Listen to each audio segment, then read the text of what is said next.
अस्सलाम वालेकुम स्टूडेंट्स, दुरूद पाक पढ़ लें। इसके बाद हम अपना आज का लेक्चर जो है उसको स्टार्ट करते हैं।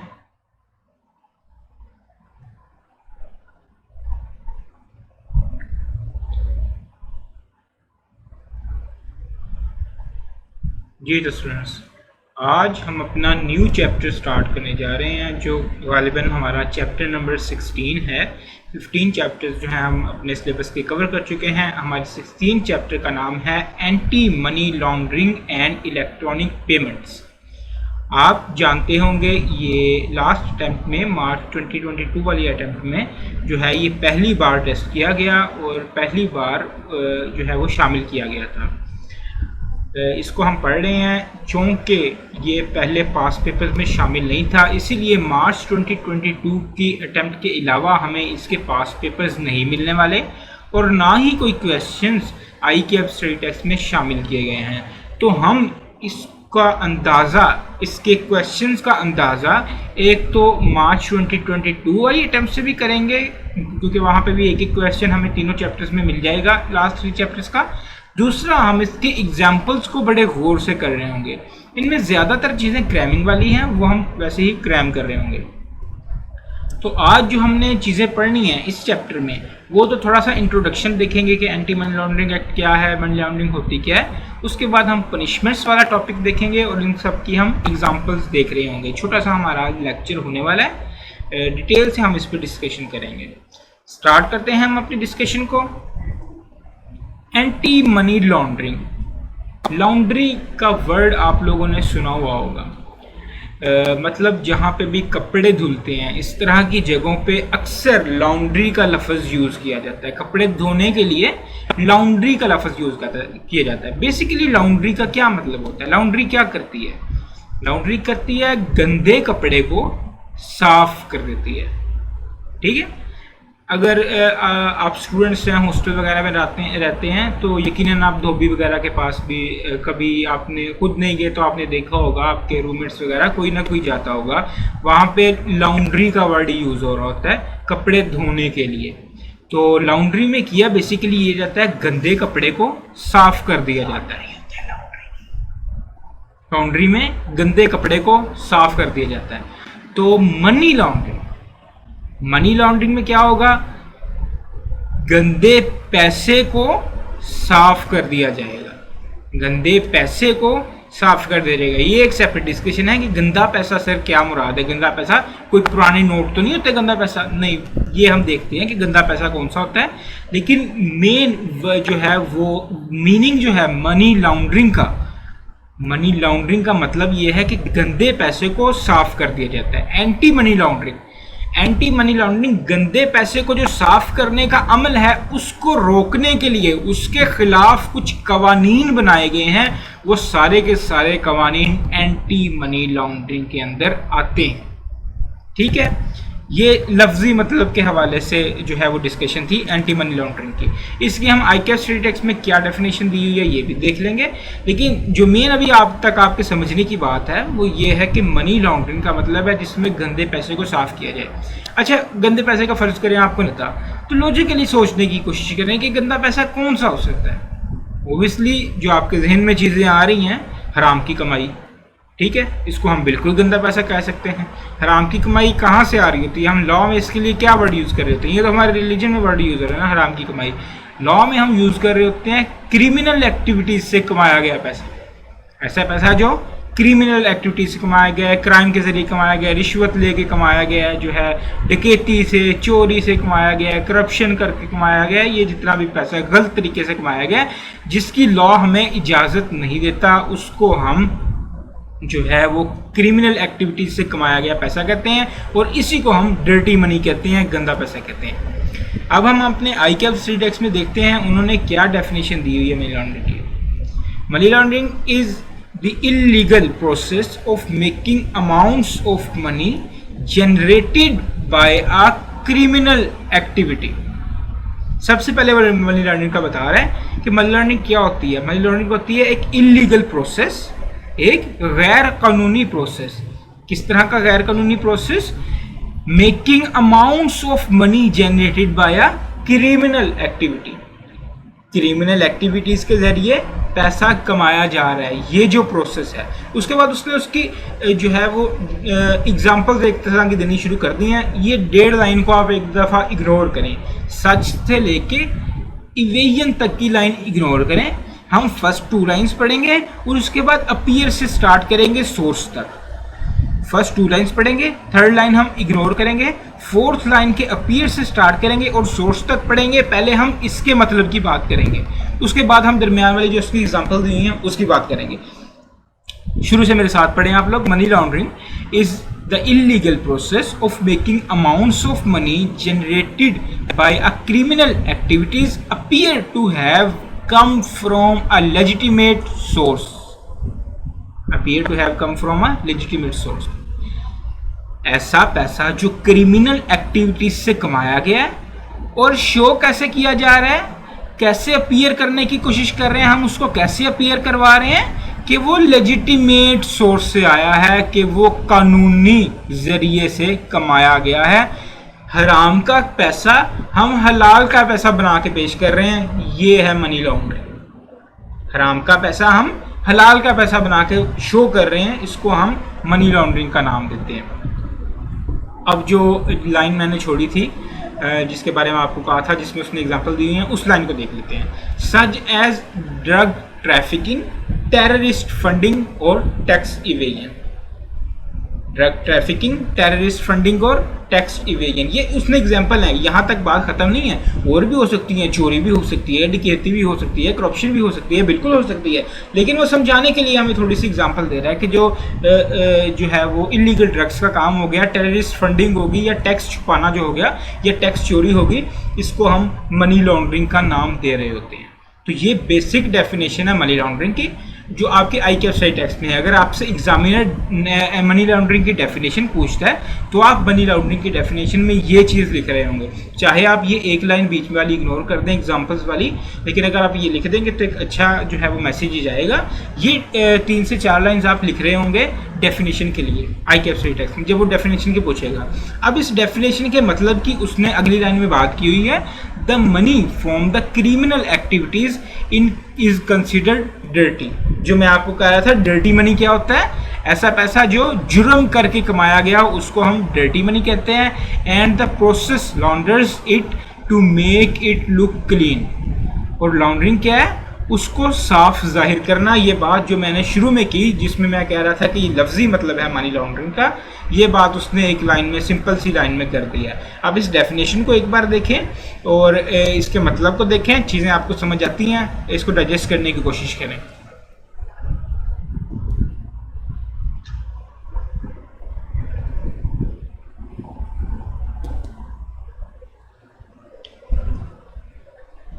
सिंपल सी चीज़ है, सिंपल सी डेफिनेशन है, और उसका मतलब 2 तरीक़ों से उन्होंने बता दी है, तो कोई इतनी परेशानी वाली बात नहीं है। मनी लॉन्ड्रिंग का आप भी अपने रोज़मर्रा में जो है ये वर्ड सुनते रहते होंगे, न्यूज़ चैनल्स पे। अगर आपको पॉलिटिक्स में जो है वो थोड़ा सा भी इंटरेस्ट है, तब भी आप लोगों को ये पता चलता रहता होगा। आगे हम इसकी एक एग्जांपल की बात कर लेते हैं। देखिए, मैंने आपको बता दिया कि इससे जो है पास पेपर में और ICAPSI टेक्स्ट में हमें क्वेश्चन मिलने वाले नहीं हैं, तो हमें एग्जांपल से इवैल्यूएट करना पड़ेगा किस तरह के क्वेश्चन एक्सपेक्टेड हैं। यहाँ से तो साफ नज़र आ रहा है, यहाँ से वो सिनेरियो नहीं बना सकता। सीधी सी बात है कि डेफिनेशन से अगर वो सिनेरियो बनाएगा ना, तो ये बहुत ही बेवकूफ़ी वाली बात होगी। आगे कुछ टॉपिक्स आ रहे हैं जहाँ से वो सिनेरियो बना सकता है, तो यहाँ से वो अगर पूछेगा तो सिर्फ डेफिनेशन नहीं पूछेगा, 2 मार्क्स के लिए, 3 मार्क्स के लिए। इसकी फिर भी एग्जांपल उन्होंने दी हुई है। A person is involve in money laundering if he has ₹5 million from smuggling and sale of illegal drugs. Drugs जो है ना, वो आम मायने में इलीगल ड्रग्स के लिए वर्ड यूज नहीं हो रहा होता, आम दवाइयों के लिए भी कई बार ड्रग यूज हो रहा होता है, इसलिए उसने स्पेसिफाई कर दिया कि इलीगल ड्रग्स। एक आदमी 50 लाख की इलीगल ड्रग्स को स्मगल कर रहा है और इस स्मगलिंग से वो पैसा कमा रहा है। He represents this money as being earned from his legitimate business of trading in used cars। उसने कहा ये मैंने यूज्ड कार के बिजनेस से पैसा कमाया, हालांकि उसने असल में पैसा कहाँ से कमाया था, असल में उसने 50 लाख की इलीगल ड्रग्स बेच के पैसा कमाया था। तो साफ पता चल रहा है ये मनी लॉन्ड्रिंग का केस है। उसने हराम के तरीके से पैसा कमाया, उसने क्रिमिनल एक्टिविटी से पैसा कमाया, और उसको शो क्या किया, मैंने ट्रेडिंग से पैसा कमाया है। इसको हम मनी लॉन्ड्रिंग का नाम देते हैं। ये बेसिक कंसेप्ट है मनी लॉन्ड्रिंग का। उसके बाद कुछ पॉइंट्स हैं जो एमसीक्यूज के लिहाज से खास तौर पे इम्पोर्टेंट है। मुझे नहीं लगता यहाँ से कोई क्वेश्चन पूछा जा सकता है, लेकिन इसकी हर लाइन से आपके लिए एक एमसीक्यू जरूर प्रोड्यूस हो सकता है। इन कुछ पॉइंट्स को बारी बारी हम देखते हैं, क्योंकि हम कोई भी चीज़ मिस नहीं कर सकते। एक एक नंबर हमारे लिए इम्पोर्टेंट है। Anti money laundering AML laws are the rules for business institutions and even countries to eliminate money laundering and terrorist financing activities। अच्छा, ये बात तो चले अंडरस्टूड बात है कि एक कंट्री में एक बिजनेस है, उस बिजनेस की वो देखभाल कर रहे हैं कि भाई इस बिजनेस से कोई मनी लॉन्ड्रिंग तो नहीं हो रही। अब क्या फिर कोई इंस्टीट्यूशन है, कोई इदारा है, हुकूमत उस पर पाबंदियाँ लगा रही है, उस पर नज़र रख रही है, सब इदारों पे नज़र रख रही है। अपने जो है उन्होंने स्पेशली इस तरह की एजेंसीज जो हैं वो रखी हुई हैं सिर्फ ये देखने के लिए कि इन इदारों में मनी लॉन्ड्रिंग तो नहीं हो रही। ये तो बात समझ आती है, लेकिन इसमें कंट्रीज का क्या ताल्लुक है? कंट्रीज को कैसे देखा जाता है? कंट्रीज को कौन देखता है मनी लॉन्ड्रिंग हो रही है कि नहीं हो रही? अगर एक कंट्री में मनी लॉन्ड्रिंग हो रही है तो उस कंट्री का नुकसान है, वो कंट्री नीचे जा रहा है, बाकी को क्या मसला है इससे? कंट्रीज लेवल पे हम क्यों इस तरह के लॉज इंप्लीमेंट करना चाह रहे हैं? देखिए, बिजनेस पे तो ठीक है, हम इम्प्लीमेंट करते हैं। एक कंट्री में एक बिजनेस चल रहा है, अब जो है वो कंट्री ये चाहता है कि हमें टैक्स आए, सारे लीगल बिजनेस करें और उस लीगल बिजनेस से पैसा कमाएं, लोगों की माशी हालत भी ठीक हो और मुल्क की माशी हालत भी ठीक हो, मुल्क को टैक्स के पैसे मिल रहे हों। लेकिन कंट्रीज पे कौन सा एक कंट्री दूसरी कंट्री को टैक्स दे रहा होता है? बिजनेस तो अपनी कंट्री को टैक्स दे रहे हैं, इंस्टीट्यूशंस अपनी कंट्री को टैक्स दे रहे हैं, उनका डायरेक्ट स्टेक है उसके अंदर। लेकिन कंट्रीज लेवल पे मनी लॉन्ड्रिंग क्यों डाली जा रही है? एक कंट्री दूसरी कंट्री को कोई टैक्स नहीं दे रहा। अगर दो दुश्मन मुल्कों की बात करें, दोनों चाहते हैं कि मुल्क ये वाला मुल्क नीचे जाए, वो तो चाहता है कि इधर मनी लॉन्ड्रिंग हो, सारी दुनिया इसको बुरा समझे, ये मुल्क नीचे जाए। तो फिर क्यों ऐसे लॉज बनाए जा रहे हैं जहां पे कंट्रीज पे भी इंप्लीमेंट किए जा रहे हैं? आपने टीवी में पिछले दिनों सुना होगा, पाकिस्तान का नाम ग्रे लिस्ट में शामिल कर दिया गया, FATF की ग्रे लिस्ट में शामिल कर दिया गया। ये FATF को भी हम देख लेते हैं क्या होता है। लेकिन इस तरह की जो है वो चीज़ों से बहुत सारे दूसरे मुल्क खुश हो रहे थे कि ठीक है, पाकिस्तान जो है वो FATF की ग्रे लिस्ट में आ गया। अगर ब्लैक लिस्ट हो गया, पाकिस्तान को ये नुकसान हो जाएगा, पाकिस्तान पे ये पाबंदियां लग जाएंगी, पूरी दुनिया वाले पाबंदियां लगा देंगे, पाकिस्तान के साथ तजारत खत्म कर देंगे, ये हो जाएगा, वो हो जाएगा। तो दुनिया को क्या तकलीफ है अगर पाकिस्तान में मनी लॉन्ड्रिंग हो रही है?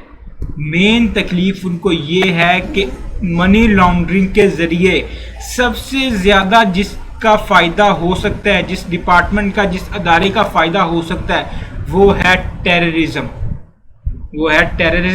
और ये टेररिज्म इनडायरेक्टली पूरी की पूरी दुनिया को इफेक्ट करता है।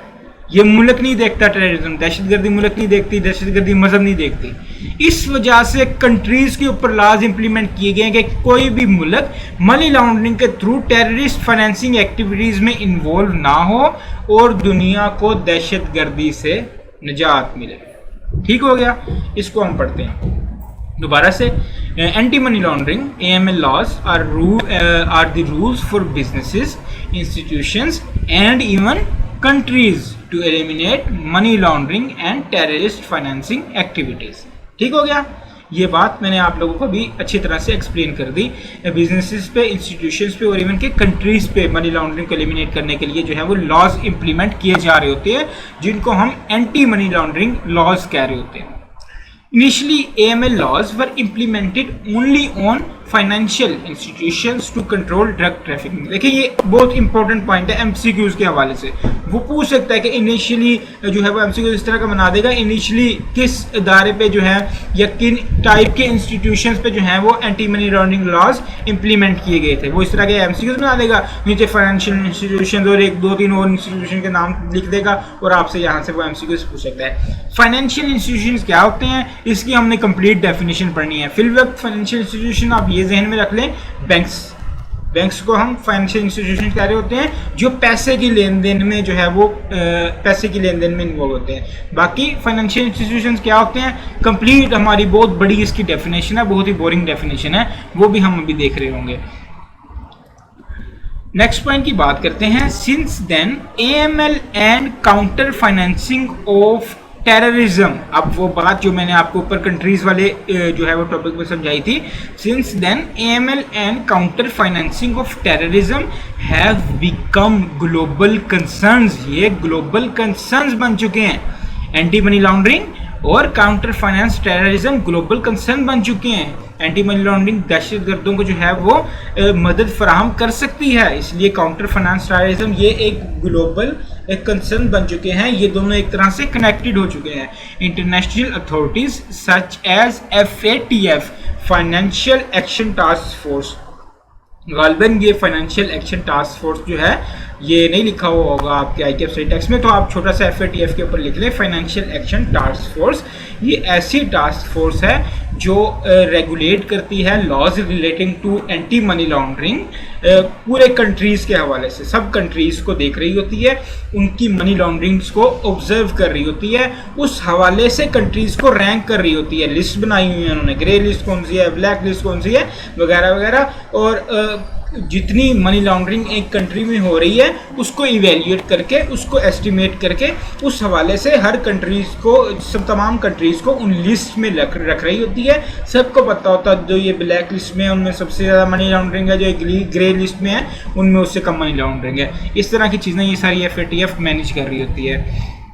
एंड वर्ल्ड बैंक, और वर्ल्ड बैंक भी obviously are collaborating with national authorities, ये कोलैबोरेट कर रहे होते हैं नेशनल अथॉरिटीज। देखें FATF को ख्वाब नहीं आना कि फलां कंट्री में जो है वो मनी लॉन्ड्रिंग हो रही है, वो उस कंट्री की जो मनी लॉन्ड्रिंग की अथॉरिटीज़ है उनके साथ कनेक्टेड होगा, बराह रास्त राब्ते में होगा, उनसे बातचीत कर रहा होगा। उनके स्टेट बैंक्स हैं, सबसे मेन बैंक्स हैं।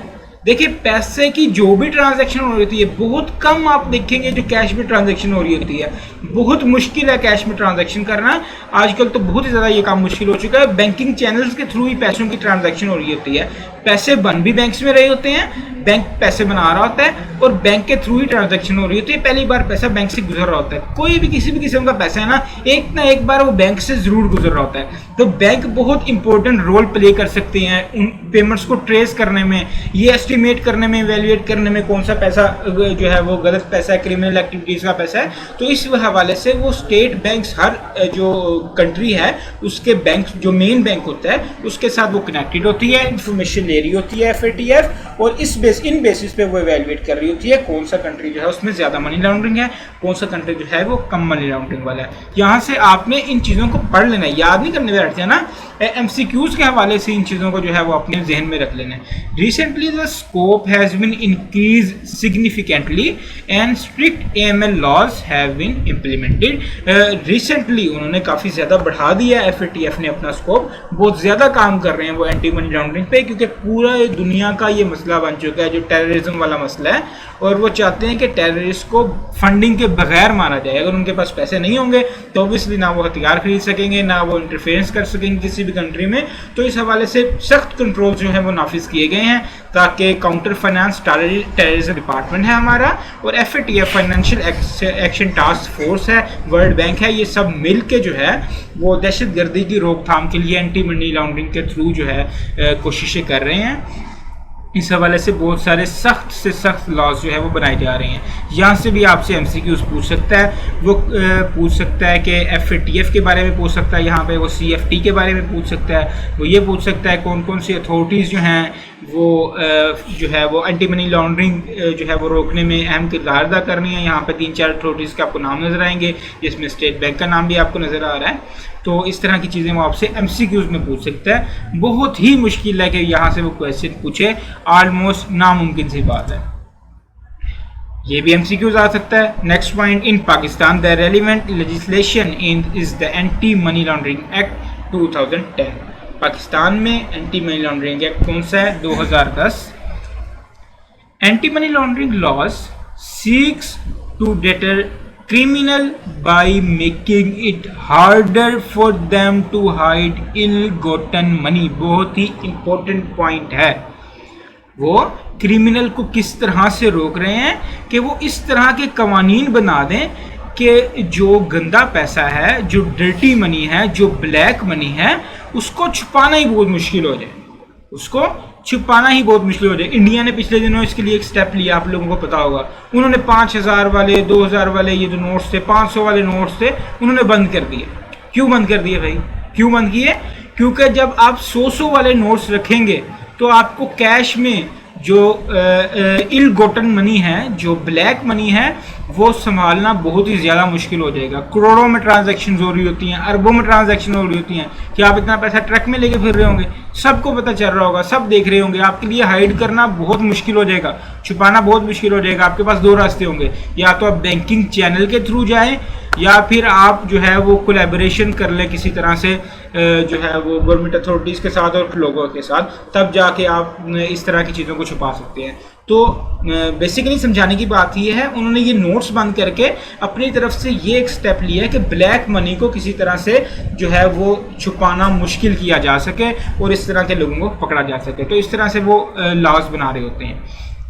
Among other requirements, AML regulations require financial institutions to monitor customers' transactions and report on suspicious financial activity. मैंने अभी आपको बताया फाइनेंशियल इंस्टीट्यूशंस, फिल वक्त आप किसको समझे? बैंक्स को समझे। जितनी भी ज़्यादातर ट्रांजैक्शंस हो रही होती हैं वो बैंकिंग चैनल्स के थ्रू हो रही होती हैं।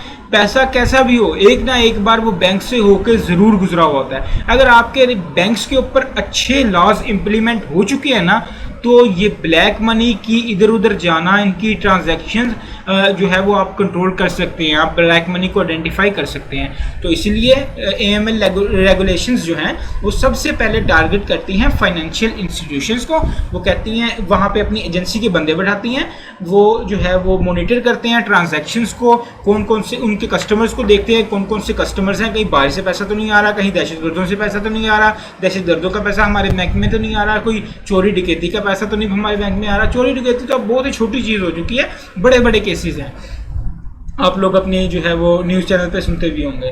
तो ये चीज़ें हैं जो MCQs के लिहाज से थोड़ी सी इंपॉर्टेंट है, इन चीज़ों को आपने MCQs के लिहाज से देख लेना है।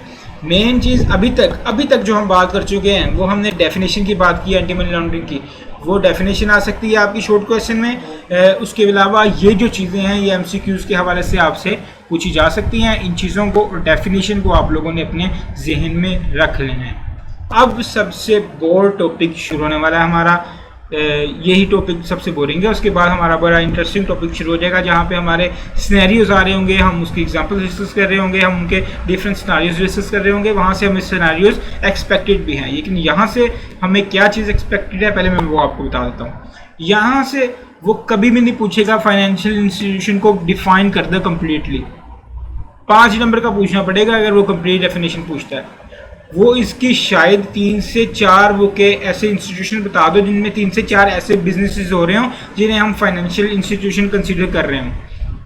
इसके 3 से 4 पॉइंट्स पूछ सकता है, इसको MCQs में टेस्ट कर सकता है। वो 4-5 पॉइंट लिख देगा और लिखेगा जी बताएं which one of the following is not a financial institution, या 4-5 पॉइंट लिख देगा। उसमें से जो 3 पॉइंट्स होंगे वो सारे के सारे फाइनेंशियल इंस्टीट्यूशन के बिल्कुल अपोजिट जा रहे होंगे, एक पॉइंट फाइनेंशियल इंस्टीट्यूशन वाला जा रहा होगा।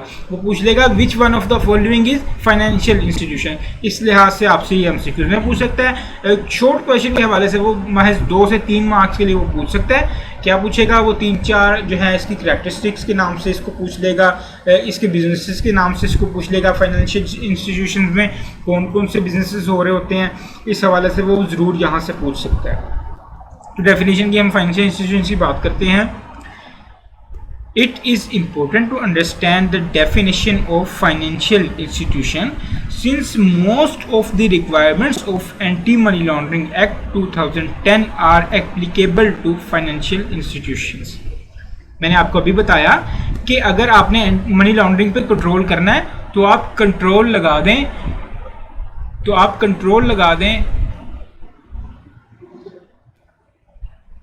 आप उस चीज़ पे कंट्रोल इंप्लीमेंट कर दें फाइनेंशियल इंस्टीट्यूशंस के ऊपर, क्योंकि जिस तरह का भी पैसा है वो बैंक्स फाइनेंशियल इंस्टीट्यूशन से होके ज़िंदगी में एक आधी बार ज़रूर गुजरना होता है। तो अगर आप फाइनेंशियल इंस्टीट्यूशंस के ऊपर कंट्रोल लगा देंगे तो मनी लॉन्ड्रिंग बहुत हद तक कंट्रोल हो जाएगी। तो यही बात उसने यहाँ पे की है। उन्होंने कहा जी डेफिनेशन जो है ना फाइनेंशियल इंस्टीट्यूशंस की, वो हमारे लिए इस हवाले से जो है वो इम्पोर्टेंस रखती है कि एंटी मनी लॉन्ड्रिंग एक्ट का इससे डायरेक्टली ताल्लुक है। सबसे पहले वो अप्लाई किए जाते हैं, किसके ऊपर अप्लाई किए जाते हैं? फाइनेंशियल इंस्टीट्यूशंस के ऊपर अप्लाई किए जाते हैं। includes any person carrying on any or one or more of the following activities namely। अब आगे बोर्ड चीजें आ गई भाई।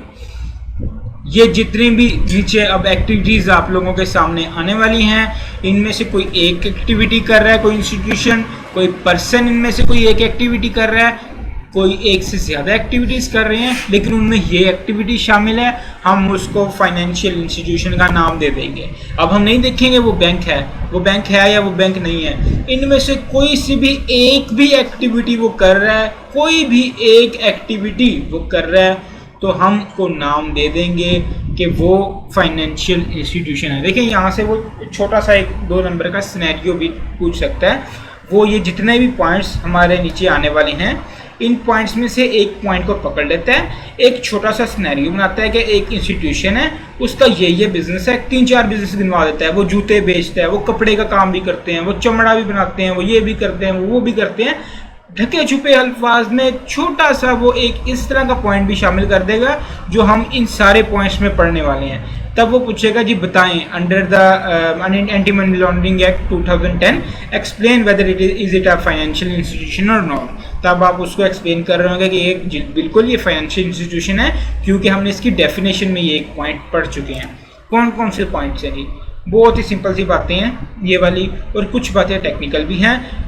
इसमें आपके फ़ायदे की बात यह है वो इनकी डेफिनेशंस नहीं पूछने वाला, मैं आपको एक्सप्लेन करता हूँ। सबसे पहली चीज़ है acceptance of deposits and other repayable funds from the public. अगर कोई भी इंस्टीट्यूशन, अगर कोई भी पर्सन इस तरह का काम कर रहा है, किस तरह का काम कर रहा है, वो लोगों से डिपॉजिट्स लेता है, पैसे लेता है, और कोई दूसरे रिपेबल फंड्स लेता है। रिपेबल फंड्स का मतलब क्या है? पैसे ले रहा है, बाद में उनको वापस कर देगा। आप बैंक में जाते हैं, क्या करते हैं? बैंक में अपना अकाउंट ओपन करवाते हैं, उसमें पैसे डलवाते हैं, और जब आपको जरूरत हो पैसे निकाल लेते हैं। यही काम कर रहे हैं ना बैंक। मेन काम आप लोगों के हवाले से तो बैंक यही कर रहे हैं ना। आपने अपना अकाउंट खोला हुआ है, एटीएम कार्ड आपकी पॉकेट में, आप जाते हैं अपने अकाउंट में, देखते हैं कितने पैसे हैं जी, 5000 रुपीज़ मुझे पड़े हैं, 1000 रुपीज़ मुझे चाहिए, एटीएम कार्ड एंटर करते हैं, अपना कोड वगैरह एंटर करते हैं, 1000 रुपीज़ निकलवा लेते हैं। जैसे ही आपने वो पैसे डिपॉजिट किए थे, वो बैंक के हवाले से एक बैंक का लोन बन चुका था कि आपने बैंक को एक किस्म के पैसे दे दिए हैं, वो बैंक ने आपको रीपे करने हैं, वो बैंक की लाइबिलिटी बन चुकी थी, बैंक ने आपको रीपे करना है। ये छोटी छोटी चीज़ें आप जाके अपनी अकाउंटिंग्स वगैरह में भी पढ़ रहे होंगे चीज़ें।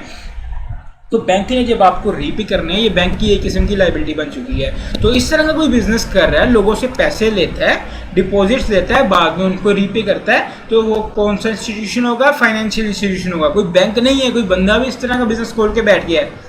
आपको मैं इस तरह के बंदों की मिसाल दे सकता हूँ इस वक्त। आप सोचें, अपने दिमाग पे जोर डालें, बैंक के अलावा इस तरह के कौन से लोग हैं, कौन से इंस्टीट्यूशन हैं जो पैसे डिपॉजिट ले रहे हैं उसके बाद वापस कर रहे हैं? ये तो पुरानी बातें हैं ना, ये जो बैंक वाली बातें हैं।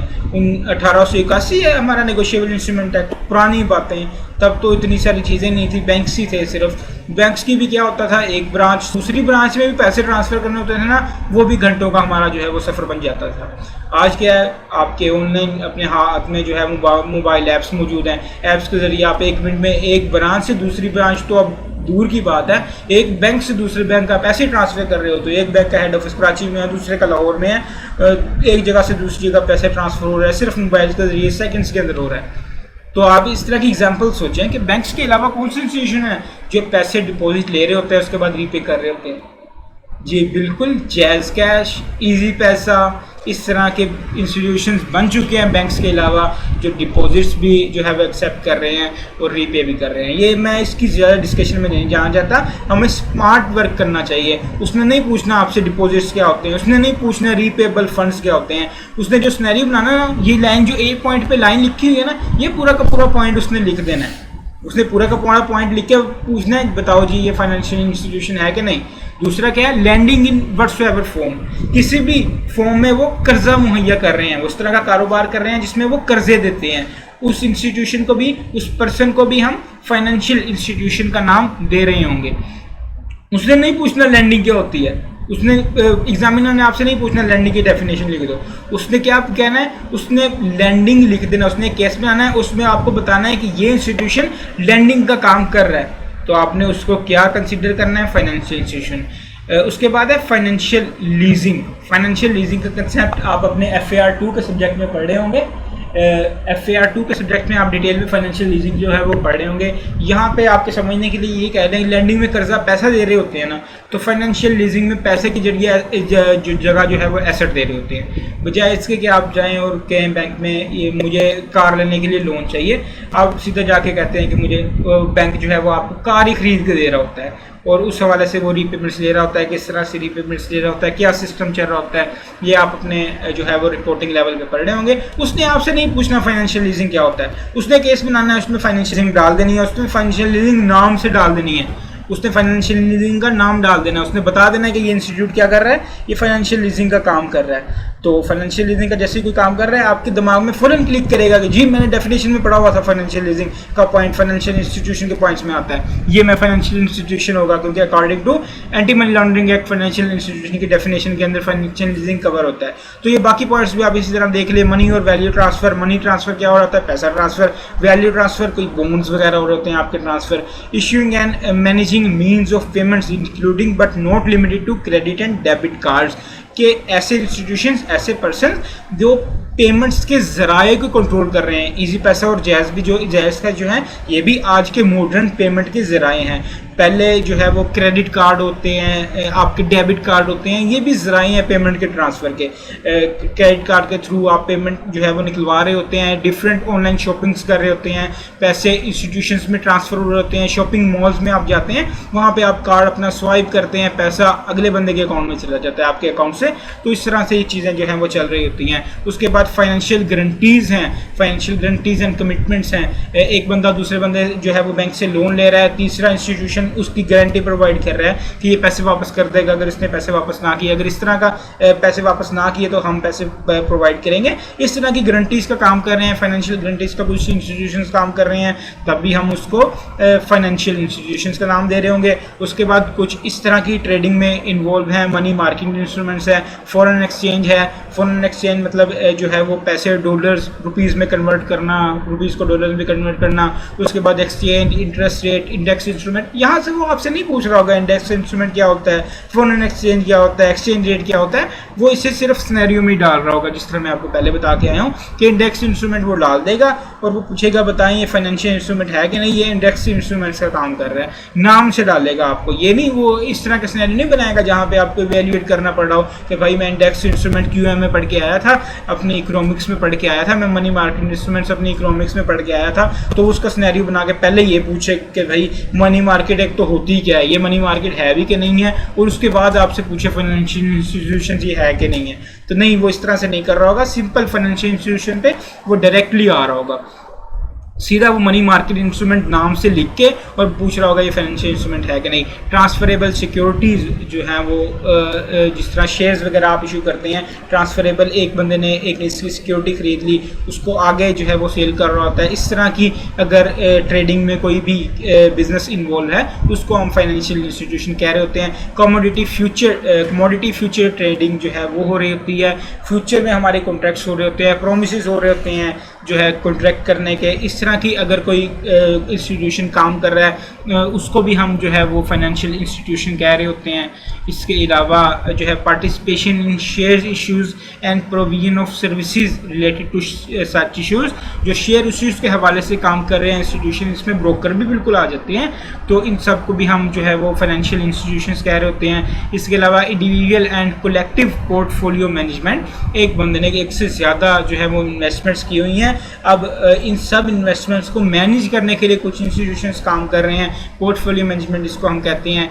इसको भी हम जो है फाइनेंशियल इंस्टीट्यूशंस के डेफिनेशन के अंडर ट्रीट करते हैं। सेफ कीपिंग है, आपने बैंक्स में देखा होगा लॉकर्स वगैरह लगे होते हैं, वहाँ पे जाके आप अपना सोना जेवर रख रहे होते हैं, उसे लॉक लगा रहे होते हैं, उसकी चाबी आपके पास है, एक मैनेजर को कोड पता होता है, एक आपको कोड पता होता है। अब तो चाबी वाला ज़माना नहीं है, कोड शोड लग रहे होते हैं जो सेफ में, ये सारे फाइनेंशियल इंस्टीट्यूशन में आ जाते हैं। लिक्विड कैश मैनेज कर रहे हैं इंस्टीट्यूशन, सिक्योरिटीज़ मैनेज कर रहे हैं दूसरे पर्सन के बिहाफ पे, ये सारा कुछ फाइनेंशियल इंस्टीट्यूशन में आ रहा है। इन्वेस्टिंग कर रहे हैं, देखें आम बंदे को समझ नहीं होती हर तरह की इन्वेस्टमेंट की, नहीं पता हमने आपको नहीं पता कि आपको किस तरह के सिक्योरिटीज़ में आप इन्वेस्टमेंट करनी चाहिए, लेकिन कुछ इंस्टीट्यूशन हैं जो इस फील्ड में स्पेशलाइज्ड हैं, उन्हें इस फील्ड का नॉलेज है, उन्हें पता है कौन से जो है वो स्टॉक्स जो हैं वो हाई पे जा रहे हैं, कौन सी सिक्योरिटीज़ अच्छी जा रही हैं, कौन सी बुरी जा रही हैं, कौन सी कंपनीज अच्छी जा रही हैं, किन सिक्योरिटीज़ की प्राइसेस हाई हैं।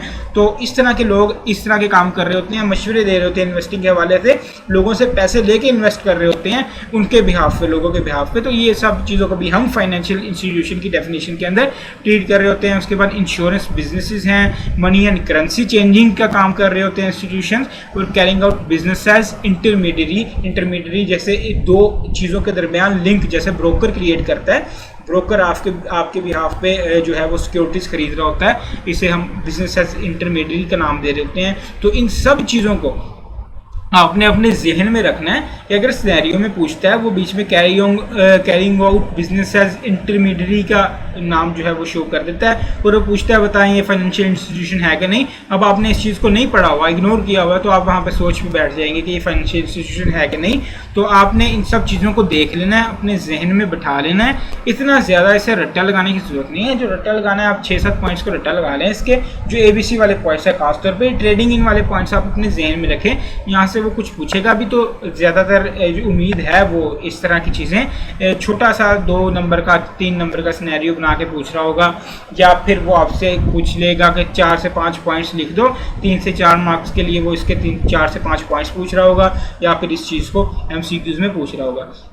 बहुत ही ज़्यादा मुश्किल है कि पूरी की पूरी डेफिनेशन जो है वो पूछने के लिए बैठ जाए।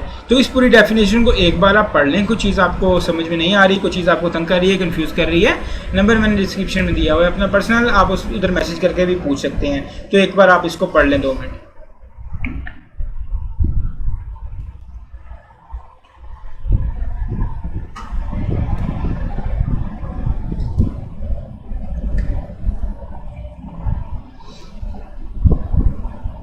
यहाँ पे एक नोट है, 5,000 रुपये का नोट, 5,000 रुपये का नोट मतलब important note that the definition is not limited to banks only. जैसे मैं ये डेफिनेशन आपको पढ़ा रहा था, मैं साथ साथ बता रहा था कि सिर्फ बैंक्स नहीं, कोई बंदा भी इस तरह का काम कर रहा है, कोई और इंस्टीट्यूशन भी इस तरह का काम कर रहा है, तो उसको हम फाइनेंशियल इंस्टीट्यूशन का नाम देते हैं। जैसे जैज़ कैश है, जैसे इजी पैसा है, वो बैंक्स नहीं है, लेकिन वो डिपॉजिट्स इनवाइट करते हैं लोगों के, डिपॉजिट्स जो है वो लेते हैं, उसके बाद जरूरत पड़ने पे उनको पैसा दे देते हैं, वो रीपेबल एक किस्म का फंड लेते हैं। ये रीपेबल वाली बात और ये फंडिंग वाली बात आपको समझ नहीं आ रही तो आपने टेंशन नहीं लेनी, ये हमारा बीला का हिस्सा नहीं है, ये आपका रिपोर्टिंग वगैरह का हिस्सा है। अगर आपने रिपोर्टिंग पढ़ी हुई है फिर भी समझ नहीं आ रही तो फिर तो बिल्कुल टेंशन वाली बात है। ठीक है, इस चीज़ों को आप इस तरह से देख रहे होंगे। इन चीज़ों के लिए परेशान नहीं होना, ये सारी चीज़ें आप अपनी फर्दर स्टडीज़ में पढ़ रहे होंगे, कुछ चीज़ें आप 2 में पढ़नी है, कुछ चीज़ें आप इकोनॉमिक्स में पढ़ के आ चुके होंगे, कुछ चीज़ें आप जाके जो है अपनी रिपोर्टिंग 1 में भी पढ़ रहे होंगे। तो बेसिकली यहाँ पे हमने वो चीज़ें याद रखनी है जो हमें एज इट इज़ बताई जा रही हैं। कोई भी इंस्टीट्यूट, चाहे वो बैंक है चाहे वो बैंक नहीं है, इनमें से कोई भी काम कर रहा है उसको हम फाइनेंशियल इंस्टीट्यूशन का नाम दे रहे होंगे। ये बात आपने अपने जहन में रखनी है। बिल्कुल जिस तरह मैंने जैज़ कैश की बात कर रहा था, उन्होंने एग्जाम्पल इससे शुरू की है इसकी। जैज़ कैश, इजी पैसा, master card, western union. Western union क्या है? वो वेस्टर्न यूनियन एक इंटरनेशनल लेवल का जो है वो आप एक बैंक तस्वर कर ले, वैसे बैंक है तो नहीं, लेकिन आप कह सकते हैं वो एक मुल्क की करेंसी दूसरी मुल्क की करेंसी को कन्वर्ट करके दे रहे होते हैं। ये इस तरह इस किस्म का वो जो है वो काम कर रहे होते हैं। ये इसकी एग्जाम्पल में आप लोग लिख सकते हैं, इसकी एग्जाम्पल आप इस हवाले से देख सकते हैं। अब हम बात करते हैं मेन चीज़, ये तो था ठंडा ठंडा सा बोर सा टॉपिक। अब जो है वो मज़े का टॉपिक आने वाला है, जहाँ से आप लोगों को केस स्टडी सिनेरियोज आ रहे होंगे, वो है offence of money laundering. Money laundering के हवाले से अभी तक हम सिर्फ डेफिनेशन डिस्कस कर सके हैं। हमने डेफिनेशन जो डिस्कस की है कि जो गंदे पैसे को, डर्टी मनी को, क्रिमिनल एक्टिविटीज से कमाए हुए पैसे को साफ जाहिर कर रहे हैं, हराम की कमाई को हलाल की कमाई जाहिर कर रहे हैं, इसको हम मनी लॉन्ड्रिंग कह रहे हैं। इसको हम मनी लॉन्ड्रिंग कह रहे हैं। किस किस तरह के लोग मनी लॉन्ड्रिंग कर रहे हैं, किसने क्या काम किया है, तो उसको हम मनी लॉन्ड्रिंग का नाम दे रहे हैं। कौन कौन सा बंदा मनी लॉन्ड्रिंग में इन्वॉल्व है, कौन से बंदे ने मनी लॉन्ड्रिंग की है, किस बंदे ने मनी लॉन्ड्रिंग नहीं की, इस तरह का केस हो गया। 3-4 बंदों का नाम मनी लॉन्ड्रिंग में आ रहा है। कौन सा बंदा जो है वो मासूम है, कौन सा बंदा गिल्टी है, ये सारी चीज़ें हमें इन सिनेरियो से पता चल रही होंगी। ये छोटे से छोटे पॉइंट्स हैं। ये हमारा आखिरी टॉपिक है, इसके बाद हम चीज़ों को क्लोज कर रहे होंगे। सो बस पनिशमेंट्स हैं वो थोड़ा सा देखेंगे, फिर उसके बाद हम चीज़ों को क्लोज कर लेंगे। मेन हमारा आखिरी टॉपिक ये वाला है, offence of money laundering. Money laundering का ऑफेंस, एक्विजिशन, कन्वर्जन और पोजेशन ऑफ क्रिमिनल प्रॉपर्टी। पहली चीज, एक्वायर करता है कोई भी बंदा, कन्वर्ट कराता है, पोजेस करता है या किसी भी तरह से यूज करता है क्रिमिनल एक्टिविटी को, उसकी क्या कंडीशंस होंगी, उसके हवाले से उस पर क्या क्या जो है वो किस तरह से उसका गिल्ट प्रूव हो रहा होगा, इसकी हम बात करते हैं। If a person acquires, converts, possesses, uses or transfers property knowing or having reasons to believe that such property is proceeds of crime। क्या कर रहा है, एक बंदा हासिल कर रहा है, किसी भी तरह से हासिल कर रहा है, चाहे वो एक्वायर करके हासिल कर रहा है, चाहे वो किसी तरह से एक चीज़ को दूसरी चीज़ में कन्वर्ट करवा के हासिल कर रहा है, किसी भी चीज़ को अपनी मलकियत में ले रहा है, उसको यूज़ कर रहा है, उसको ट्रांसफ़र कर रहा है, किसी भी तरह से कोई बंदा ऐसी प्रॉपर्टी हासिल कर रहा है, किसी भी तरह से ट्रांसफर के थ्रू है, कन्वर्जन के थ्रू है, वो वैसे ही मालिक बन गया है उस प्रॉपर्टी का, किसी भी तरह से, किसी भी तरीके से, लेकिन उसके पास वो प्रॉपर्टी आ चुकी है, वो प्रॉपर्टी हासिल कर चुका है। कैसी प्रॉपर्टी? जिसकी बेसिस प्रोसीड ऑफ क्राइम थी, जिसकी बेसिस प्रोसीड ऑफ क्राइम थी। एक बंदा, एक पॉलिटिशियन की बात कर लें, वो करप्शन कर रहा है, करप्शन करके एक अपना घर बना रहा है, एक अपना घर बना रहा है, उसकी बेसिस क्या है? करप्शन है, करप्शन क्राइम है, वो पैसा क्राइम से आया है और उसने अपना घर बना लिया। हम घर बनाने को जुर्म नहीं कह सकते, नहीं ना कह सकते, हम नहीं कह सकते घर बनाना जो है वो एक जुर्म है, हर बंदे को हक हासिल है, उसके पास पैसा है वो घर बनाए। लेकिन वो जो पैसा आ रहा है वो कहाँ से आ रहा है? वो करप्शन के थ्रू आ रहा है, ये क्रिमिनल मनी है। अब हम इसे कहेंगे कि भाई इसने ये जो प्रॉपर्टी ली है, ये जो घर बनाया है, ये प्रोसीड ऑफ क्राइम से बनाया है, प्रोसीड ऑफ क्राइम से घर बनाया है और इसको एक्वायर कर लिया है, इसको पोजेस कर लिया है, इसका मालिक बन गया है, इसने पैसे को कन्वर्ट करा दिया प्रॉपर्टी में, ये घर को यूज कर रहा है। इसने प्रॉपर्टी, चले पैसा नहीं ले रहा रिश्वत में, वो रिश्वत में ले ही सीधा फ्लैट रहा है, वो रिश्वत में सीधा फ्लैट ले रहा है, वो रिश्वत में सीधा घर ले रहा है, क्रिमिनल प्रॉपर्टी है, करप्शन के थ्रू वो घर ले रहा है, करप्शन कर रहा है, रिश्वत ले रहा है। एक बंदे को कहता है मैं आपका काम फंसा हुआ है, मैं आपका काम निकलवा दूंगा, आप बदले में मुझे घर दे दें। इस तरह से वो रिश्वत ऑफर कर रहा है, उससे रिश्वत ले रहा है, रिश्वत में घर ले रहा है। ये प्रॉपर्टी जो है ये प्रोसीड ऑफ क्राइम है। इस तरह का बंदा गिल्टी पाया जाएगा, इसको गिल्टी तस्वर किया जाएगा मनी लॉन्ड्रिंग के ऑफेंस में। ठीक हो गया, बात समझ में आ गई। कोई भी बंदा ऐसी प्रॉपर्टी एक्वायर कर रहा है, किसी तरह से कन्वर्ट करा रहा है, कर रहा है, उस प्रॉपर्टी को यूज कर रहा है, किसी तरह से वो प्रॉपर्टी उसके पास ट्रांसफर होकर आ चुकी है, उस प्रॉपर्टी की बेसिस क्या है? प्रोसीड्स ऑफ क्राइम, क्राइम की प्रोसीड से आएगी हुई वो प्रॉपर्टी है। इस तरह की प्रॉपर्टी को हम इस तरह की प्रॉपर्टी अगर किसी बंदे ने हासिल की है तो हम उस बंदे को कहेंगे इसने मनी लॉन्ड्रिंग की है।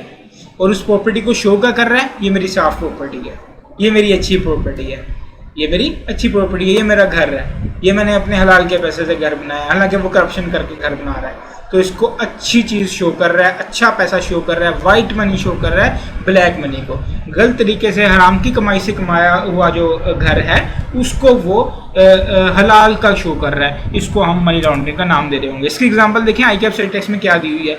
ये जो एग्जांपल है ना, इसी तरह का वो आपसे सिनेरियो बना के क्वेश्चन पूछ रहा होगा। A government official received bribes for official work.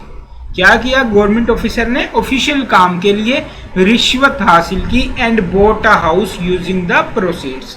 बिल्कुल इसी तरह साफ पता चल रहा होगा आप लोगों को। अगर इस पॉइंट में से वो सिनेरियो बनाएगा, यहां से वो कम्प्लेक्स कर ही नहीं सकता, उसको बताना पड़ेगा कि ये प्रोसीड ऑफ क्राइम में से आया हुआ है, ये प्रोसीड ऑफ क्राइम के जरिए आया हुआ पैसा है।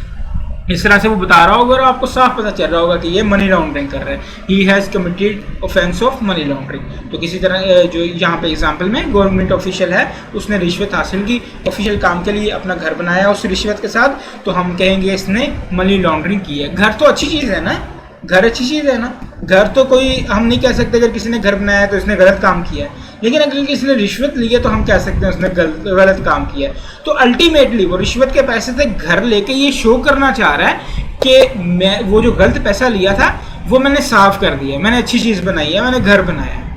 अब ये ना सोचने बैठ जाना कि अगर वो कोई रिश्वत का पैसा लेके तो वो गरीबों की मदद करना शुरू कर दिया तो उसने अच्छा काम शुरू कर दिया, बिल्कुल भी नहीं। उसने पैसा जो है वो गलत तरीके से जब कमा ली है तो हमने कह दिया कि ये डर्टी मनी है, ये क्रिमिनल है, ये ब्लैक मनी है। कंसीलमेंट ऑफ क्रिमिनल प्रॉपर्टी, कोई भी बंदा क्रिमिनल प्रॉपर्टी को छुपाता है वो भी मनी लॉन्ड्रिंग कर रहा है।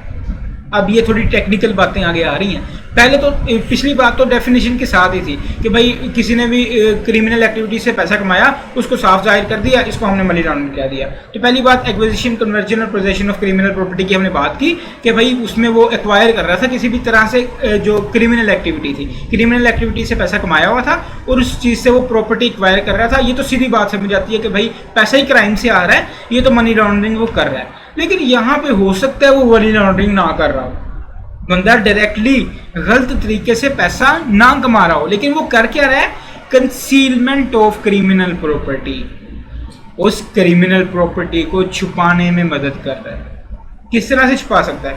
आप बैंक में काम कर रहे हो, आपको पता चल गया आपका क्लाइंट जो है वो 2 नंबरी से पैसा कमाता है, वो करप्शन लेके पैसा कमाता है। एजेंसीज आपके पास आती हैं सवाल जवाब करने के लिए, आप कहते हो नहीं जी मुझे नहीं पता, नहीं जी मुझे नहीं पता। आपने ना बता के छुपा लिया उस अपने कस्टमर की बात, उस कस्टमर के गुनाह को, उसके जुर्म को छुपा लिया है, तो आपने भी मनी लॉन्ड्रिंग की है। कानून के हवाले से आप भी गिल्टी हो गए, आपने मनी लॉन्ड्रिंग कमिट कर दी है। आईके स्टेट टैक्स में इस हवाले से क्या लिखा हुआ है ये भी देखते हैं। If a person conceals or discloses the true nature, origin, location, disposition, movement or ownership of property, knowing or having reason to believe that such property is proceeds of crime, किसी भी तरह से उसकी नेचर, उसकी location छुपाता है, उसकी nature छुपाता है, उसकी मूवमेंट छुपाता है। ये पैसा उस पैसे से उस अकाउंट में गया, इस अकाउंट से उस अकाउंट में गया, ये 2 नंबरी का पैसा था, ये करप्शन का पैसा था, ये वो छुपा लेता है कि इसकी मूवमेंट किस तरह से हुई है, वो नहीं बताता अथॉरिटीज़ को, या उस प्रॉपर्टी के ओनर को छुपाता है। ये जो है वो क्रिमिनल प्रॉपर्टी है, सबको पता है ये क्रिमिनल प्रॉपर्टी है, उस बैंक ऑफिशियल बंदे को पता है कि ये किसकी प्रॉपर्टी है, लेकिन वो छुपा लेता है, वो नहीं बताता ये क्रिमिनल क्राइम वाली प्रॉपर्टी किसकी है। वो भी क्या कर रहा है, मनी लॉन्ड्रिंग कर रहा है। तो person shall be guilty of offence of money laundering. यहां से भी आपसे वो क्या पूछेगा, केस स्टडी पूछेगा, स्नैरी पूछेगा। फला बंदा है 5 वक्त का नमाजी है, रोजे भी रखता है, रमजान के रोजे रखता है, शवाल के भी रोजे रखता है, इतना हाजी जो है वो बंदा है, हर साल हज करता है। ठीक हो गया। उसने क्या किया, उसने एक बंदे की क्रिमिनल प्रॉपर्टी को छुपा लिया। वो बैंक में काम करता है, एक बंदा मिस्टर एक्स, उसने क्राइम किया और क्राइम करने के बाद वो सारा पैसा अपने अकाउंट में ट्रांसफर कर दिया। ये बैंक ऑफिशियल जानता था कि वो क्रिमिनल प्रॉपर्टी है। जब इससे पूछताछ हुई तो उसने नहीं बताया, उसने अपनी ज़बान नहीं खोली। तो आप बताएं एंटी मनी लॉन्ड्रिंग एक्ट 2010 के मुताबिक ये मनी लॉन्ड्रिंग है कि नहीं, इस बंदे ने मनी लॉन्ड्रिंग की है कि नहीं? तो आप कहेंगे जी बिल्कुल की है, क्योंकि हमने लॉ में पढ़ा है कि अगर कोई बंदा कंसील करता है क्रिमिनल प्रॉपर्टी को, छुपा लेता है, तब भी वो मनी लॉन्ड्रिंग कर बैठा है। इसकी आईके स्टेट टैक्स में क्या एग्जांपल दी है ये देखते हैं। अब banker knowing that the transactions in a clients account, वही बात जो मैं कर रहा था, क्लाइंट के अकाउंट में रिप्रेजेंट्स प्रोसीड ऑफ क्राइम। एक बैंकर जानता है कि मेरे क्लाइंट के अकाउंट में जो पैसे हैं वो प्रोसीड ऑफ क्राइम के हैं, concealed it from law enforcement agencies, law enforcement agency से वो उसको छुपा लेता है। The banker has committed the offence of money laundering. अब इस पॉइंट से आपको क्या पता चला? इस पॉइंट से हमें ये पता चला कि सिर्फ एक मनी लॉन्ड्रिंग करने के लिए यही ज़रूरी नहीं है कि आपने कोई बुरा काम किया हुआ हो, आपने करप्शन की हुई हो, आपने चोरी की हुई हो, आपने डकैती की हुई हो। आप ये सब कुछ नहीं किया हुआ, लेकिन आप फिर भी मनी लॉन्ड्रिंग के घेरे में आ सकते हैं अगर आप उसकी प्रॉपर्टी को छुपा लेते हैं, उस बंदे की प्रॉपर्टी छुपा लेते हैं। तो ये हमारा दूसरा पॉइंट था, बहुत ही सिंपल सा पॉइंट था। होपफुली आप लोगों को समझ आ चुका होगा। जो भी चीज़ आपको समझ आ रही हो आप लोग मुझसे डायरेक्टली क्वेश्चन मेरे पर्सनल व्हाट्सएप नंबर पर कर सकते हैं, वो मैंने डिस्क्रिप्शन में दिया हुआ है। Next point, possession of criminal property on behalf of others. एक चोर है, चोरी कर रहा है, एक घर से चोरी की है, पुलिस बैंक में चोरी की है, पुलिस को इत्तला मिल गई, सायरन बज गए, पुलिस की गाड़ियां आ गई, चोर ने हैवी बाइक निकाली, अपनी भागना शुरू हो गया। GTA वाई सिटी का केस अपने जहन में ले। GTA वाई सिटी अगर आपने खेली हुई है, नहीं खेली हुई तो आप किसी भी रॉबरी का जहन जो है वो अपनी जहन में ला सकते हैं, कोई भी केस। वो भागना शुरू कर दिया, पीछे गाड़ी लगी हुई है पुलिस की गाड़ी मुसलसल चोर के पीछे लगी हुई है, वो चोर अपनी हैवी बाइक पर भाग रहा है। रास्ते में आप खड़े हुए हैं, चोर आपके पास पहुंचता है, वो कहता है ये पकड़ो, ये बैग में 10 लाख रुपए हैं, आप पकड़ लो, मैं आपसे बाद में ले लूँगा, बाद में आपको इसमें से 1 लाख रुपया भी दे दूँगा, मेरे पास पुलिस लगी हुई है। आप पकड़ लेते हो, वो चोर आगे जाता है, रुक जाता है, पुलिस ने पकड़ दिया, चोर के पास से कोई भी पैसे बरामद नहीं हुए, पुलिस साबित नहीं कर सकी उसने चोरी की है, उसने डकैती की है। चोर वापस आता है, आपको 1 लाख देता है, आपको 1 लाख नहीं भी देता, आपसे वो पैसे लेके चला जाता है, आपको 2 थप्पड़ भी मार देता है, चले 1 मुक्का भी मार देता है, लेकिन वो आपसे पैसे लेके चला जाता है। ज्यादती भी आपके साथ हो चुकी है, लेकिन मनी लॉन्ड्रिंग भी आपने कर दी है, पुलिस आपको पकड़ेगी, आप पेटी मनी लॉन्ड्रिंग एक्ट के थ्रू गिल्टी हो चुके हैं। क्यों? आपने जुर्म क्या किया? उसके पैसे आपने पकड़ लिए, आपको उसके पैसे नहीं पकड़ने चाहिए थे, फौरन पुलिस को रिपोर्ट कर देते या किसी भी तरह से कोई भी एक्शन करते, आपको खामोश नहीं रहना चाहिए था। इस हवाले से आपने मनी लॉन्ड्रिंग कर ली। ये भी एक बहुत टेक्निकल पॉइंट है। आपने चोरी नहीं की, आपने डकैती नहीं की, जिस तरह वो पिछला कंसीलमेंट वाला पॉइंट था ना, छुपा लिए, ये तकरीबन उससे मिलता जुलता ही पॉइंट है। आपने उस प्रॉपर्टी को पोजेस कर लिया, अपनी मलकियत में रख लिया, या पुलिस आपके पास आई, आपने कहा कि नहीं, आपने लालच में कहा कि मुझे 1 लाख रुपया मिल जाएगा, आपने लालच में कहा कि नहीं नहीं नहीं, ये तो मेरे पैसे हैं, मैं तो बैंकर हूँ, मैं बैंक से अपने पैसे निकलवा के आ रहा हूँ, चोर ने मुझे नहीं दिए ये पैसे। पुलिस कभी इतनी जल्दी साबित नहीं कर पाएगी कि वो आपके पैसे नहीं है, अनलेस कि आप पे पूरी जो है वो इन्वेस्टिगेशन कैरी ऑन की जाए। तो इस तरह से भी अगर आपने कोई स्टेप लिया है तो आपने मनी लॉन्ड्रिंग कर ली है।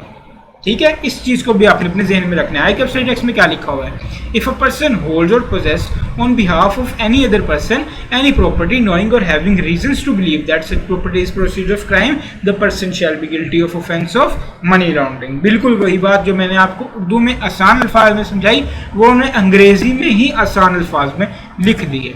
इसकी हम एग्जाम्पल की बात करते हैं। An employee holds ₹10 million on behalf of his employer.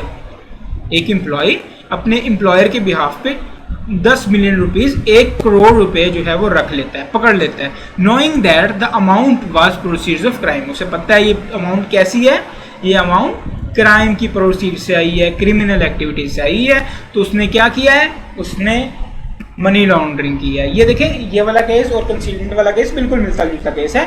अगर आप इस तरह से इन दोनों को भी प्रोविजन में यूज़ कर रहे होंगे तो कोई इतना इशू नहीं हो रहा होगा आप लोगों के लिए। लेकिन आपने ये जहन में रखना है कि किस तरह से ये केसेस जो हैं वो आ सकते हैं, ये केस स्टडीज़ में आ सकते हैं। यहाँ से क्वेश्चन केस स्टडीज़ में ही आ रहा होता है। इस तरह जिस तरह एग्जाम दी, इसी तरह छोटी सी वो केस स्टडी बना देगा, 2 नंबर की बना देगा, 3 नंबर की बना देगा, 4 नंबर की बना देगा। इस तरह से वो केस स्टडी बना के आप लोगों से पूछ रहा होगा, बिल्कुल इसी तरह से पूछ रहा होगा, परेशानी वाली बात नहीं है।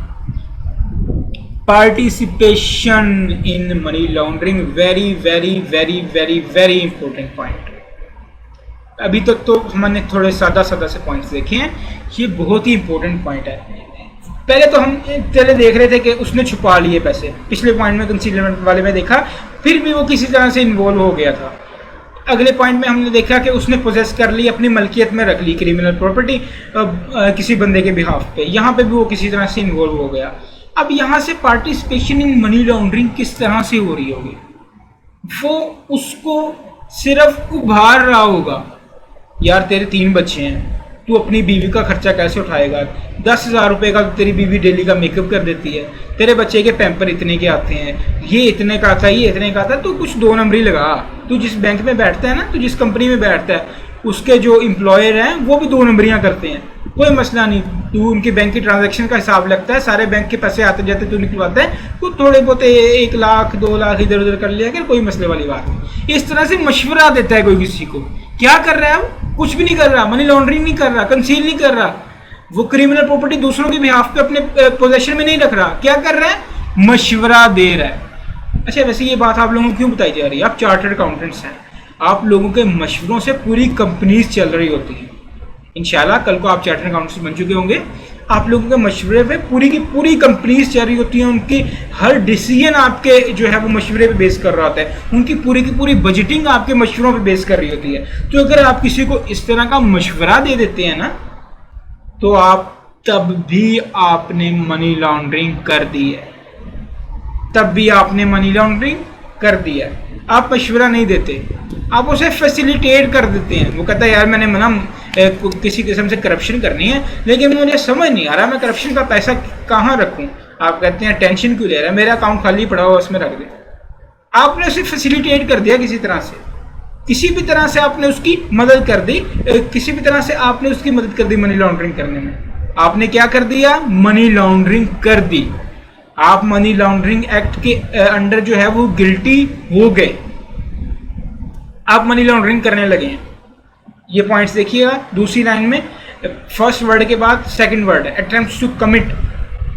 अटेम्प्ट्स टू कमिट, आप कोशिश करते हैं मनी लॉन्ड्रिंग करने की। आपने मनी लॉन्ड्रिंग नहीं की, कुछ भी नहीं किया यार, आपने ना क्राइम किया, ना आपने पोजेशन में लाए हैं चीजें, ना आपने कोई क्रिमिनल प्रॉपर्टी पोजेशन में लाए हैं। आपने कोशिश की है मनी लॉन्ड्रिंग करने की, आपने कोशिश की है, मशवरे के थ्रू कोशिश की है, आपने किसी भी तरह से कोशिश की है, आपने उसे मशवरा दिया, आपने उसे फैसिलिटेट किया है। आपने क्या कर दिया? आपने उसे उभारा है। आपने कहा यार तू मनी लॉन्ड्रिंग कर, तेरे बच्चे हैं, तेरी बीवी है, तेरा खर्चा नहीं पूरा हो रहा। आपने किसी भी तरह से उभारने की उसे कोशिश की है, वो बंदा उभरा नहीं उभरा, आपने मनी लॉन्ड्रिंग कर दी है।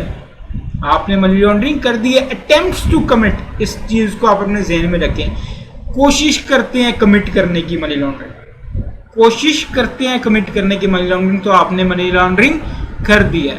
The person shall be guilty of offence of money laundering. ये बहुत ही ज़्यादा इंपॉर्टेंट पॉइंट है, इसको आप अपने जहन में बिठाना है। मुझे पर्सनली ये लगता है अगर वहाँ से वो यहाँ से वो कोई सिनेरियो अच्छे वाला बनाना चाहेगा ना, तो वो सिर्फ इस पॉइंट से बना सकता है, बाकी ऊपर से बनाएगा तो वो फ्री के नंबर दे रहा होगा आप लोगों को। इसकी एग्जाम्पल देखते हैं ICAP सिलेक्स में क्या दी हुई है। An accountant advised one of its client to conceal criminal property and facilitated for such concealment। उसने क्या यहाँ पे मनी लॉन्ड्रिंग की है? हमने डेफिनेशन पर पढ़ा था कि क्रिमिनल प्रॉपर्टी के जरिए उसने क्रिमिनल एक्टिविटीज के जरिए पैसा कमाया, डर्टी मनी, ब्लैक मनी कमाया, उसको वाइट किया। कि ऐसी कोई चीज उसने यहाँ पे की है? नहीं की, बिल्कुल भी नहीं की। उसने क्या किया? वो अकाउंटेंट है, उसने मशवरा दिया अपने अकाउंट को कि भाई ये क्रिमिनल प्रॉपर्टी है, इसको छुपा लो, और उसने फैसिलिटेट किया किस तरह से छुपाओ। मैं आपको बताता हूँ किस तरह से छुपाना है। मैं चार्टर्ड अकाउंटेंट, मैं किस मर्ज की दबाऊँ, मैं आपके पास बैठा हुआ हूँ। उसने कुछ भी नहीं किया, सिर्फ मशवरा दिया, तो उसने मनी लॉन्ड्रिंग कर दी है। इस पॉइंट को आपने अपने जहन में रखना है, जरूर जहन में रखना है। यहाँ से वो कम्प्लेक्स सिनेरियो बनाएगा तो सिर्फ इस पॉइंट को वो टेस्ट कर सकता है। तो ये 3-4 पॉइंट्स थे जिसमें प्रोसीड्स ऑफ जो है वो मनी लॉन्ड्रिंग हम देख रहे होते हैं। इनको आप एक दफ़ा देख लें, चीज़ों को डाइजेस्ट कर लें। यहाँ पे वीडियो को पॉज कर दें और पॉज करके आप यहाँ पे इन 3-4 पॉइंट्स को अपने को पढ़ें। अगर कुछ चीज़ समझ में नहीं आती तो आप मुझे पूछ सकते हैं। जी, तो अब हम मूव करते हैं अपने लास्ट टॉपिक की तरफ। छोटा सा टॉपिक है, ये सिंपल से टॉपिक है, समझाने वाला नहीं है, ये याद करने वाला टॉपिक है। इसे सिंपल जबान में कहते हैं रट्टा मारना है, आपने क्रैमिंग करनी है। क्या है जी? Punishments for money laundering. जो मनी लॉन्ड्रिंग करेगा उसे क्या सजा मिलेगी। बस ये बात हमने डिस्कस करके, थोड़ा लेक्चर लंबा हो गया, उसके बाद हम इसको खत्म कर रहे होंगे। General provision. अब एक बात जहन में रखें, 2 किस्म की प्रोविजन है, एक जनरल प्रोविजन, एक स्पेशल प्रोविजन। टेस्ट सेशन में पिछला कंडक्ट कर रहा था ना, तो मैं जनरल प्रोविजन पूछता था, बच्चे स्पेशल प्रोविजन भी बीच में लिख देते थे, दोनों लिख देते थे। बच्चे कहते थे अच्छा इंप्रेशन जाएगा, एक भी लिख दी, दोनों दूसरी भी लिख दी। भाई एक्स्ट्रा लिखने पे आपके मार्क्स डिडक्ट हो जाते हैं। एग्जामिनर समझता है इसको कुछ पता ही नहीं है, इससे मैं बात क्या पूछ रहा हूँ, स्पेसिफिक बात जो मैं पूछ रहा हूँ वो लिखे, ये क्यों एक्स्ट्रा लिख रहा है। तो अगर वो जनरल प्रोविजन पूछेगा तो आपने ये लिखना है, अगर वो स्पेशल प्रोविजन पूछेगा तो आगे मैं बताता हूँ आपने क्या लिखना है। जनरल प्रोविजन हर एक चीज के लिए, हर एक चीज के लिए जनरल प्रोविजन है। कोई भी कंपनी, कोई भी बंदा, चाहे वो आर्टिफिशियल पर्सन है, चाहे वो जो है वो किसी भी तरह का पर्सन है, चाहे वो पर्सन है, चाहे वो रियल पर्सन है, चाहे वो आर्टिफिशियल पर्सन है, कंपनी शंपनी है, कोई भी है, कोई भी बंदा मनी लॉन्ड्रिंग करता है तो उसे क्या सजा होगी, ये जनरल प्रोविजन में। whoever को आप नीचे अंडरलाइन कर लें, whoever commits the offense of money laundering shall be, क्या क्या सजाएं होंगी फिर उनके लिए? punished with rigorous imprisonment for a term which shall not be less than 1 year, कम से कम 1 साल कैद, कम से कम 1 साल कैद, but may extend up to 10 years, और 10 साल तक वो एक्सटेंड हो सकती है। 1 से 10 साल तक की आपको कैद हो सकती है, जेल हो सकती है मनी लॉन्ड्रिंग करने से। पहला पॉइंट, कोई भी मनी लॉन्ड्रिंग करे, किसी की हम स्पेसिफिक बात नहीं कर रहे, कोई भी मनी लॉन्ड्रिंग करे, कोई भी मनी लॉन्ड्रिंग करे, उसकी क्या सजा होगी? उसकी सजा होगी 1 से 10 साल तक। अभी तक हमने कुछ स्पेशल चीज़ नहीं पढ़ी, अभी हम किसके लिए पढ़ रहे हैं? जनरल लोगों के लिए पढ़ रहे हैं, जनरल पब्लिक के लिए पढ़ रहे हैं। अभी तक हमें नहीं पता इन हुएवर में कौन आता है, कंपनी आती है, कंपनी भी बीच में शामिल करते हैं फिल वक्त, बाद में हम देख लेंगे, इनमें से एक चीज़ हम निकाल लेंगे, उसके लिए अलग से एक प्रोविजन बना लेंगे। फिल वक्त आप अपने जहन में रखें, कोई बंदा कर रहा है, कोई कंपनी कर रही है, कोई पार्टनरशिप कर रही है, कोई भी किसी किस्म कोई भी इदारा कर रहा है, तो उसे क्या होगा? कैद की सजा होगी 1 से 10 साल के लिए। Liable to fine which may extend up to ₹25 million, 2 crore 50 lakh रुपए कैश जुर्माना, 2 करोड़ 50 लाख रुपए कैश जुर्माना।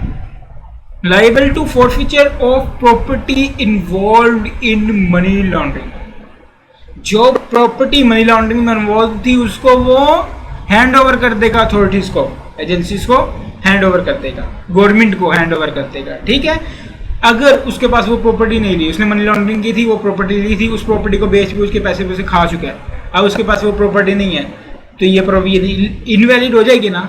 तो लॉ को सब पता होता है किस वक्त प्रोविजन इनवैलिड हो जाएगी, तो उन्होंने इसका अल्टरनेटिव दिया हुआ है, और प्रॉपर्टी ऑफ करस्पॉन्डिंग वैल्यू। अगर इस केस में करस्पॉन्डिंग वैल्यू की कोई प्रॉपर्टी होगी, ऐसी प्रॉपर्टी जो बिल्कुल उसी वैल्यू की होगी जो प्रॉपर्टी वो मनी लॉन्ड्रिंग से कमा के बेच के खा चुका है, वो प्रॉपर्टी, इस तरह की कोई प्रॉपर्टी उसकी जब्त कर ली जाएगी गवर्नमेंट ऑफिशियल्स की जानिब से। तो ये 3 सजाएं हैं। किसके लिए ये 3 सजाएं हैं? किसके लिए ये 3 सजाएं हैं? Whoever commits the offense of money laundering, कोई भी मनी लॉन्ड्रिंग करता है, 1 से 10 साल की कैद, 2 करोड़ 50 लाख रुपए जुर्माना, और उसे वो प्रॉपर्टी गवर्नमेंट को हैंड ओवर करनी पड़ेगी। वो प्रॉपर्टी उसके पास नहीं है तो उस मालियत के बराबर उसे प्रॉपर्टी हैंड ओवर करनी पड़ेगी। इन्होंने एग्जांपल देके तो ये हमारा टाइम ही वेस्ट किया है। एग्जांपल में क्या कहा है जी? An individual natural person committed the offence of money laundering, कि एक नेचुरल पर्सन है, उसने मनी लॉन्ड्रिंग कर लिया है, he shall be punished with the rigorous imprisonment, और वो जो 3 पॉइंट हम पढ़ते गए हैं वो 3 पॉइंट उसने पैराग्राफ में लिख दिए हैं, इसकी कोई भी जरूरत नहीं थी। ये तो अंडरस्टूड सी बात है, जो है वो कॉमन सेंस की बात है। अगर किसी भी इंडिविजुअल ने जो है वो मनी लॉन्ड्रिंग की है, उसे इसे 3 पॉइंट्स की जो है वो सजा दी जाएगी। इन तीनों पॉइंट्स को आपने रट्टा मार लेना है, क्रैम कर लेना है, एज इट इज आपसे पेपर में ये पूछे जाएंगे 2 से 3 मार्क्स के लिए। ये थी जनरल प्रोविजन। अब है special provision as to legal persons. Special provision as to legal persons, वो जनरल प्रोविजन सब के लिए, ये स्पेशल प्रोविजन है लीगल पर्सन के लिए। स्पेशल प्रोविजन है लीगल पर्सन के लिए। लीगल पर्सन कौन हो रहा होता है?